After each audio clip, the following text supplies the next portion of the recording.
संतान के रूप में कौन आता है? पूर्व जन्म के कर्मों से ही हमें इस जन्म में माता पिता, भाई बहन, पति पत्नी, प्रेमिका, मित्र शत्रु, सगे संबंधी इत्यादि संसार के जितने भी रिश्ते नाते हैं सब मिलते हैं, क्योंकि इन सब को हमें या तो कुछ देना होता है या इनसे कुछ लेना होता है। वैसे ही संतान के रूप में हमारा कोई पूर्व जन्म का संबंधी ही आकर जन्म लेता है, जिसे शास्त्रों में 4 प्रकार का बताया गया है। 1. अणानुबंध पुत्र। पूर्व जन्म का कोई ऐसा जीव जिससे आपने ऋण लिया हो या उसका किसी भी प्रकार से धन नष्ट किया हो, वह आपके घर में संतान बनकर जन्म लेगा। वह अपना धन बीमारी में या व्यर्थ के कार्यों में तब तक नष्ट करेगा जब तक उसका पूरा हिसाब न हो जाए। 2. शत्रुपुत्र। पूर्व जन्म का कोई दुश्मन आपसे बदला लेने के लिए आपके घर में संतान बनकर आएगा। बड़ा होने पर वह माता पिता से मारपीट, झगड़ा करेगा या उन्हें सारी जिंदगी किसी न किसी प्रकार से सताता ही रहेगा।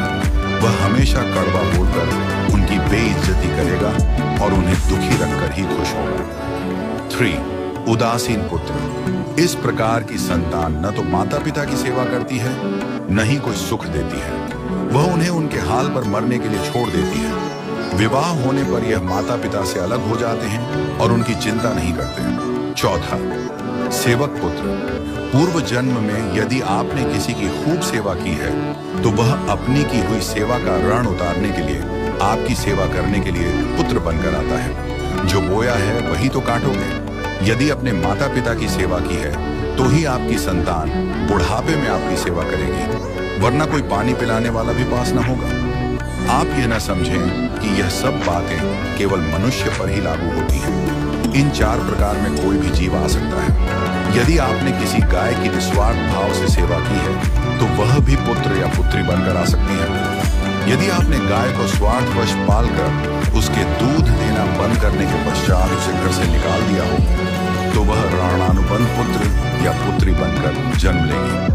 यदि आपने किसी निर्दोष जीव को सताया है तो वह आपके जीवन में शत्रु बनकर आएगा। इसलिए जीवन में कभी किसी का बुरा न करें, क्योंकि प्रकृति का नियम है कि आप जो भी करोगे उसे वह आपको इस जन्म में या अगले जन्म में 100 गुना वापस करके देगी। यदि आपने किसी को 1 रुपया दिया है तो समझो आपके खाते में 100 रुपया जमा हो गए हैं।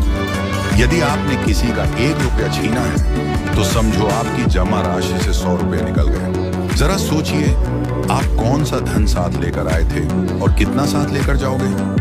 जो चले गए वे कितना सोना चांदी साथ ले गए? मरने पर जो सोना चांदी धन दौलत बैंक में पड़ा रह गया, समझो वह व्यर्थ ही कमाया। औलाद अगर अच्छी और लायक है तो उसके लिए कुछ भी छोड़कर जाने की जरूरत नहीं है, वह खुद ही कमा लेगी। और औलाद अगर बिगड़ी या नालायक है तो उसके लिए जितना भी धन छोड़कर जाओ वह चंद दिनों में सब बर्बाद करके ही चैन लेगी।